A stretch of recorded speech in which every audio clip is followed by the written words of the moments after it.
Now, this is the Church of the Nazarene.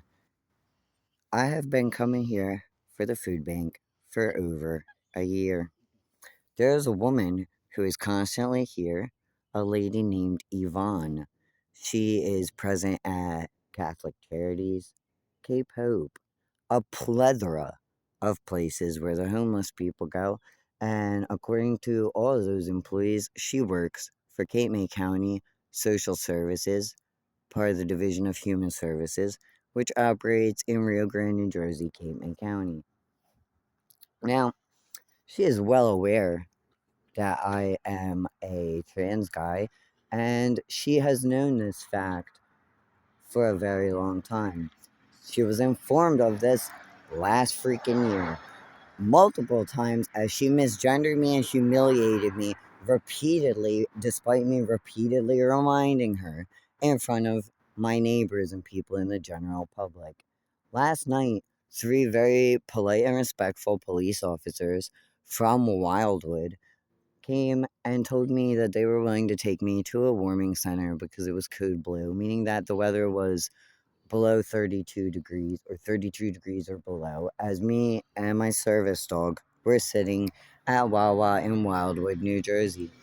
They called on the phone in advance because that they were aware I had my name and gender marker changed and legally male and all that, which was really just me retransitioning as I had already done in 2012 and never had a problem until I came back to New Jersey and had to deal with my mother and her endless three-ring circus of transphobic humiliation and verbal abuse.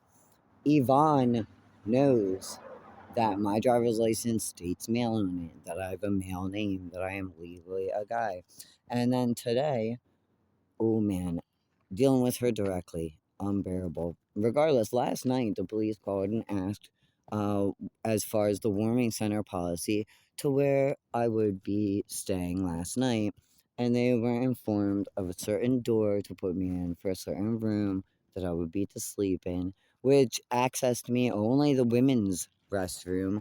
And then I was being misgendered by the people in charge of the warming center because, well, that's the section you were placed in, right? The women's section. So disregard that you have a guy's name and facial hair and men's clothing and all that. That's just what they do here.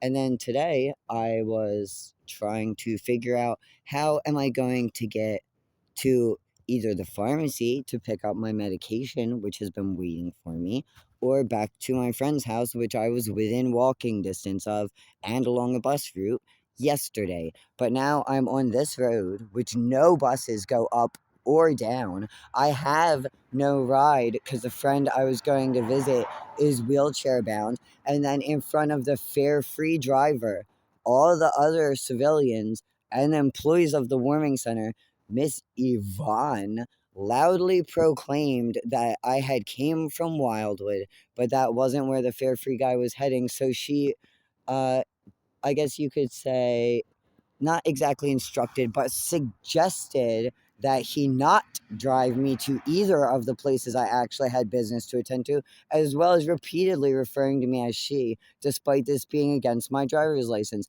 Now, you would think that not only as a member of the food bank, but also the Division of Human Services, which has my ID, which has my name, which my ID has been mailed contiguously without break since April of 2024, and that as she works for social services, which took my certified stamped golden sealed copy of my civil name change paperwork, that she would be aware of these facts, or about the fact that I had literally complained to her this morning about her disrespecting me, not only in front of everybody, but in front of the three police officers who were treating me well.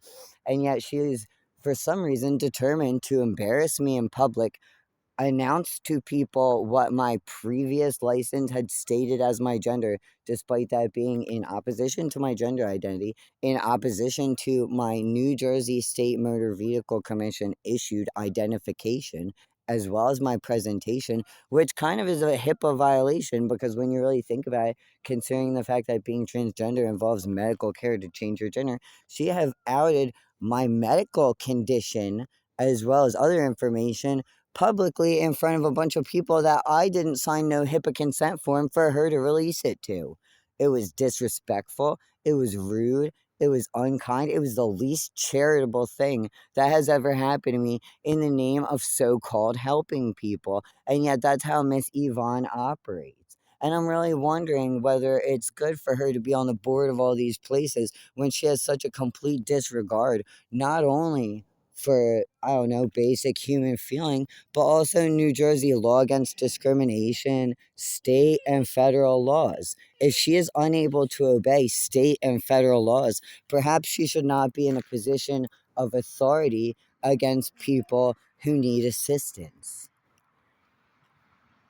But now I sit here because she has instructed the driver not to pick me up, nor to take me either to where I actually was brought here from, nor to any place with which I have business, which is a very unkind thing for her to do. She has left me stranded roughly a mile, perhaps over a mile away from either of my destinations, along a route on which the bus does not run. So even if I had a ticket or bus fare, I would still be trapped here.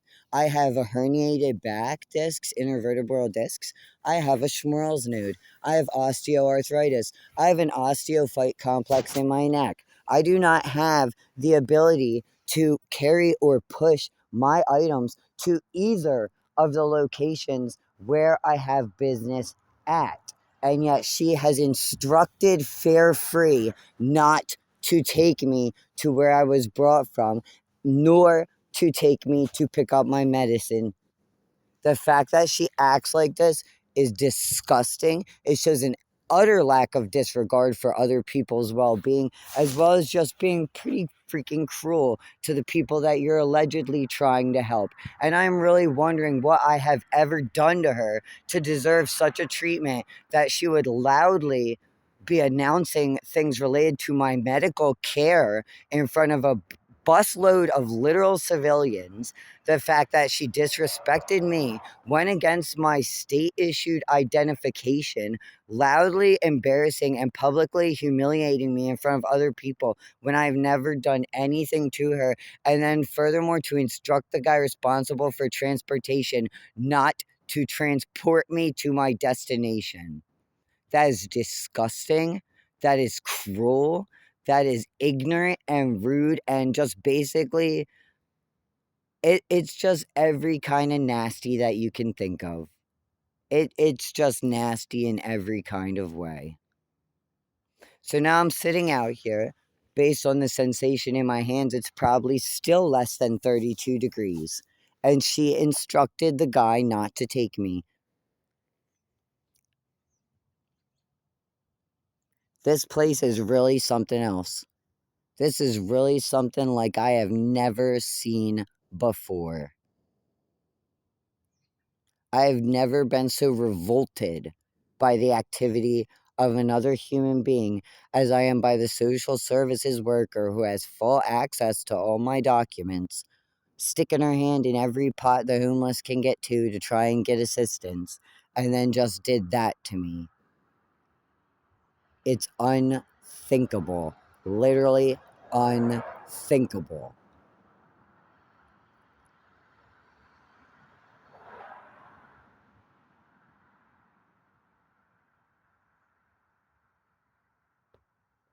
And after 9 minutes of video, she has walked by several times, knowing that because of her, I now have no means of transportation or egress from this place. And not a single apology because she's not sorry. What she did is not something that would be done by accident. She made a calculated decision to humiliate, embarrass, and disrespect me in front of the people who live here, and then to cut off my means of leaving. That is the most pathetic and vile excuse for a human being I have ever met. To take somebody homeless, somebody disadvantaged, spit in their face, and then kick them when they're down. And that's pretty much what she did to me. I am revolted by her behavior.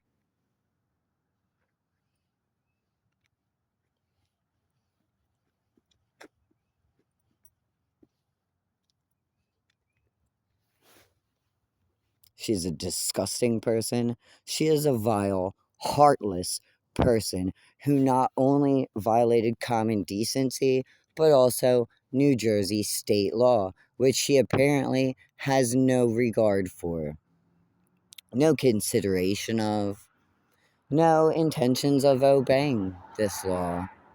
So why then is she in such a position of power that they allow her to do these things is beyond me. Why she gets herself so deeply involved in every charitable service when she has a very uncharitable attitude towards the very people that she claims to allegedly be trying to help. And there she is.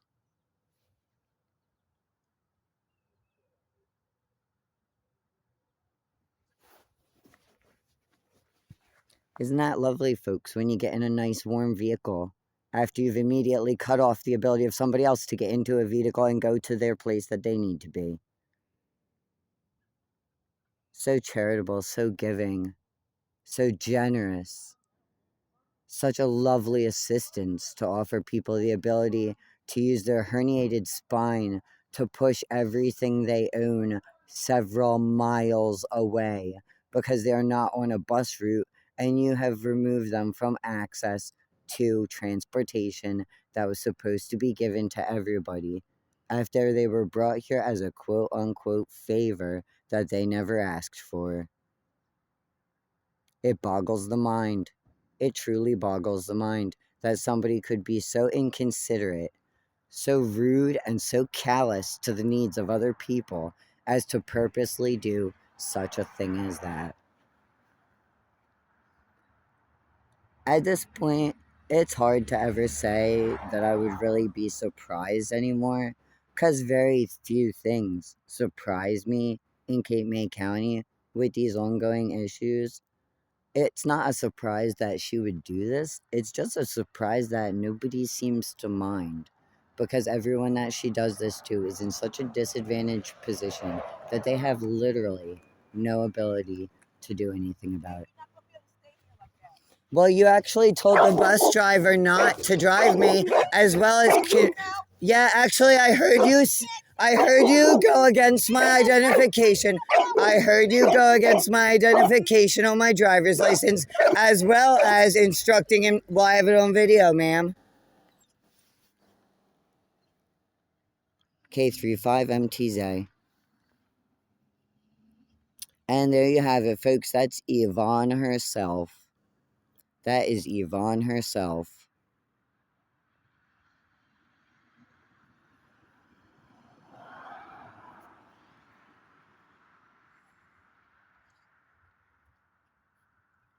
My stomach feels so fucking sick.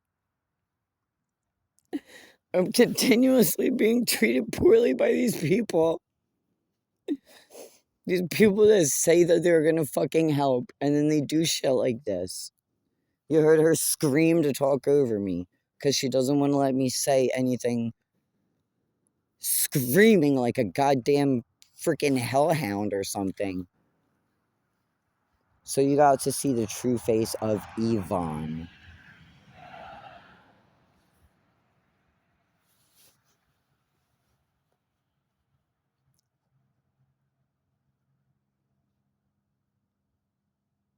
She said, I can't stay here. I can't fucking walk. Where the fuck does she expect me to go? She told the fucking fare-free driver not to drive me.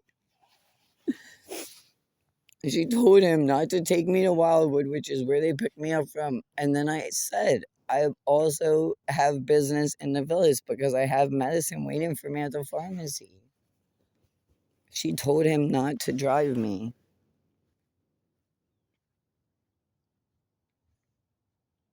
I hate people so much. So much.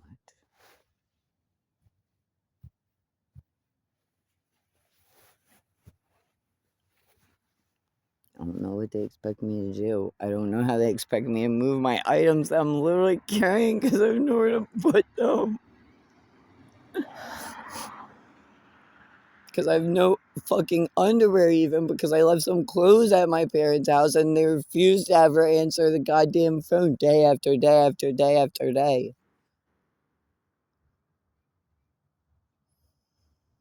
This is so unfair. This is so wrong.